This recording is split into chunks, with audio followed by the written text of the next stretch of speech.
Assalamualaikum warahmatullahi wabarakatuh. Perkenalkan, nama saya Dinawati. Saya diberikan tugas oleh dosen mata kuliah Sejarah Sastra yang bernama Bapak Muhammad Ilham SSMPD untuk menceritakan kembali cerita roman yang sudah saya baca. Baik, di sini saya akan menceritakan cerita roman yang berjudul Siti Nurbaya yang ditulis oleh Marah Rusli. Buku ini diterbitkan pertama kali oleh Balai Pustaka pada tahun 1922.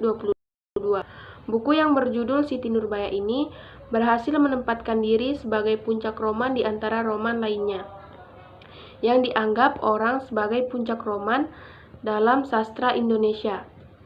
Penilaian itu tidak didasarkan pada temanya, tetapi berdasarkan pemakaian bahasa dan gaya yang tersendiri.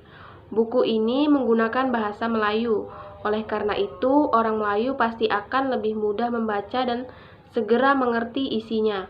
Karena terkenal sampai zaman ke zaman, itu dinamai zaman Siti Nurbaya.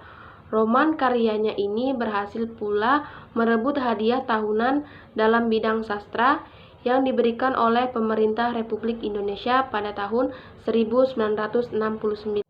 Dalam karya berjudul Siti Nurbaya, Marah Rusli ini merombak adat yang berlaku pada masa itu dan dianggap sebagai pelanggaran terhadap hak-hak asasi manusia. Pelaku utamanya pada roman ini adalah Siti Nurbaya, Samsul Bahri, dan Datuk Maringgi. Membaca roman Siti Nurbaya, kita diajak mengikuti liku-liku kehidupan masyarakat Padang pada masa itu. Jenis cerita roman ini yaitu fiksi, dan ketebalan bukunya adalah 256 halaman. Roman ini menceritakan tentang cinta remaja antara Samsul Bahri dan Siti Nurbaya yang hendak menjalin cinta tetapi terpisah ketika Samsul terpaksa pergi ke Batavia untuk melanjutkan pendidikan. Sultan Mahmud Syah termasuk salah seorang bangsawan yang cukup terkenal di Padang. Penghulu yang sangat disegani dan dihormati penduduk di sekitarnya itu mempunyai putra tunggal bernama Samsul Bahri, anak tunggal yang berbudi pekerti dan berperilaku baik.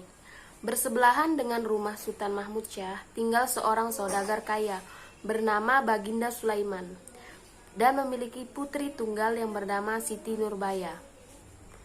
Sebagaimana umumnya kehidupan bertetangga, hubungan antara keluarga Sultan Mahmud Syah dan keluarga Baginda Sulaiman berjalan dengan baik.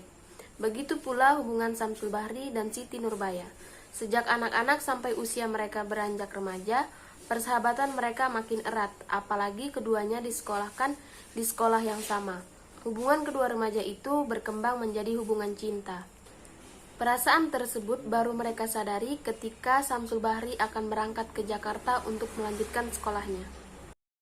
Sementara itu, Datuk Maringgi, salah seorang saudagar kaya di Padang, berusaha untuk menjatuhkan kedudukan Baginda Sulaiman. Ia menganggap Baginda Sulaiman sebagai saingan yang harus disingkirkan. Di samping rasa iri hatinya melihat harta kekayaan ayah Siti Nurbaya, ia berkata, "Aku sesungguhnya tidak senang melihat perniagaan Baginda Sulaiman. Makin hari makin bertambah maju sehingga berani ia bersaing denganku. Oleh sebab itu hendaknya ia dijatuhkan." Datuk Maringgi pun kemudian menyuruh anak buahnya untuk membakar dan menghancurkan bangunan, toko-toko, dan semua harta kekayaan Baginda Sulaiman. Akal busuk Datuk Maringgi berhasil. Baginda Sulaiman kini telah jatuh miskin. Namun sejauh itu ia belum menyadari bahwa sesungguhnya kejatuhannya akibat perbuatan licik Datuk Maringgi. Oleh karena itu, tanpa prasangka apa-apa, ia meminjam uang kepada orang yang sebenarnya akan mencelakakan Baginda Sulaiman. Bagi Datuk Maringgi, kedatangan Baginda Sulaiman itu ibarat pucuk dicinta ulam pun tiba, karena memang hal itulah yang diharapkannya. Rentenir kikir yang tamak dan licik itu kemudian meminjamkan uang kepada Baginda Sulaiman dengan syarat harus dapat dilunasi dalam waktu 3 bulan. Pada saat yang telah ditetapkan, Datuk Maringgi pun datang dan menagih janji. Malang bagi Baginda Sulaiman, ia tak dapat melunasi hutangnya. Tentu saja Datuk Maringgi tidak mau rugi. Tanpa belas kasihan, ia akan mengancam akan memenjarakan Baginda Sulaiman jika hutangnya tidak segera dilunasi. kecuali apabila Siti Nurbaya diserahkan untuk dijadikan istri mudanya. Baginda Sulaiman pun tentu saja tidak mau putri tunggalnya menjadi korban lelaki hidung belang itu, walaupun sebenarnya ia tak dapat berbuat apa-apa. Maka ketika ia sadar bahwa dirinya tak sanggup untuk membayar hutang, ia pasrah saja digiring ke polisi dan siap menjalani hukuman. Pada saat itulah Siti Nurbaya keluar dari kamarnya dan menyatakan bersedia menjadi istri Datuk Maringgi, asalkan ayahnya tidak dipenjarakan. Suatu putusan yang kelak akan menceburkan Siti Nurbaya pada penderitaan yang berkepanjangan. Samsul Bahri mendengar peristiwa itu yang menimpa diri kekasihnya lewat surat Siti Nurbaya juga ikut prihatin.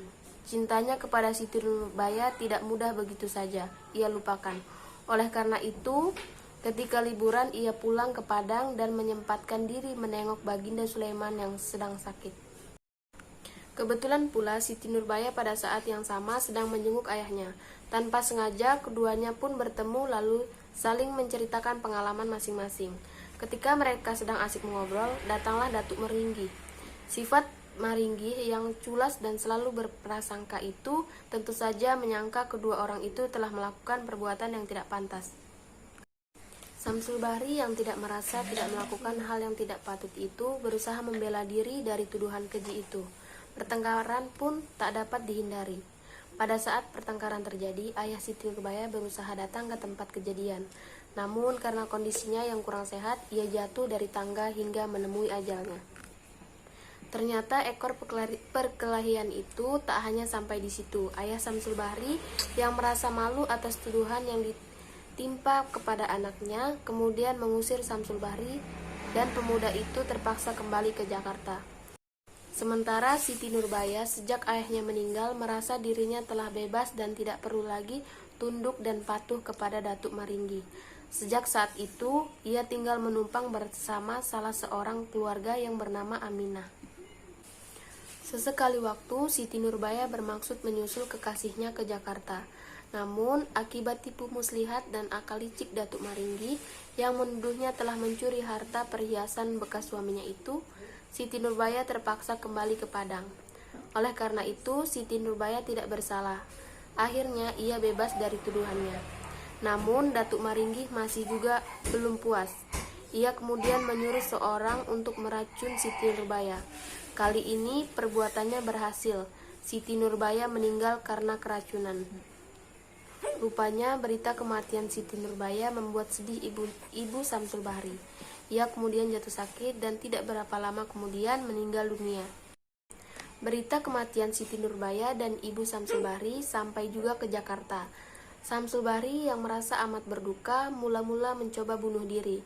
Beruntung temannya yang bernama Arifin dapat menggagalkan tindakan nekat Samsul Bahri. Namun, lain lagi berita yang sampai ke Padang. Di kota ini, Samsul Bahri dikabarkan telah meninggal dunia. 10 tahun berlalu, Samsul Bahri kini telah menjadi serdadu kompeni dengan pangkat letnan. Ia juga sekarang lebih dikenal dengan nama Letnan Mas.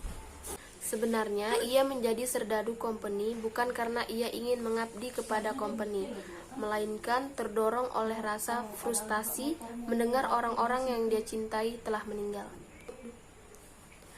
Oleh karena itu, ia sempat bimbang juga ketika mendapat tugas harus memimpin pasukannya memadamkan pemberontakan yang terjadi di Padang. Bagaimanapun, ia tak dapat begitu saja melupakan tanah leluhurnya itu. Ternyata pemberontakan yang terjadi di Padang itu didalangi oleh Datuk Maringgi. Dalam pertemuan melawan pemberontakan itu, Letnan Mas mendapatkan perlawanan cukup sengit. Namun akhirnya ia berhasil menumpasnya, termasuk juga menembak Datuk Maringgi hingga dalam pemberontakan itu tewas. Namun Letnan Mas luka parah terkena sabetan pedang Datuk Maringgi. Rupanya kepala Letnan Mas yang terluka itu cukup parah. Ia terpaksa dirawat di rumah sakit. Pada saat itulah timbul keinginan Letnan Mas untuk berjumpa dengan ayahnya. Ternyata pertemuan yang mengharukan antara si anak yang hilang dan ayahnya itu merupakan pertemuan terakhir, sekaligus akhir hayat kedua orang itu. Oleh karena setelah Letnan Mas menyatakan bahwa ia Samsul Bahri, ia menghembuskan nafas di depan ayahnya sendiri. Adapun Sultan Mahmud Syah begitu tahu bahwa Syamsul Bahri yang dikiranya telah meninggal beberapa tahun lamanya, tiba-tiba kini tergolek kaku menjadi mayat, akhirnya pun meninggal dunia pada keesokan harinya. Ayahnya sangat terpukul dengan kepergian Syamsul Bahri menghadap Sang Pencipta, sehingga esok harinya Sultan Mahmud Syah pun menghadap Ilahi.